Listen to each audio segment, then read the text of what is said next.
detection mode here and take a look at some of the hail size that the radar is detecting with this part of the storm and also the one over Fort Worth.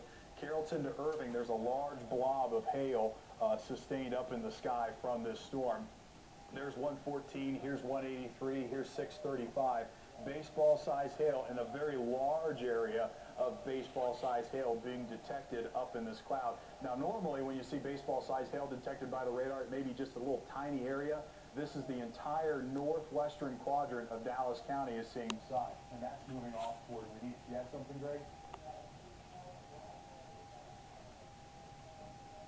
Is that on the ground? Roof Snow and Rack Road, which is south of 1709, and that's just north of Terrence Parkway. Yeah, I know exactly where that is.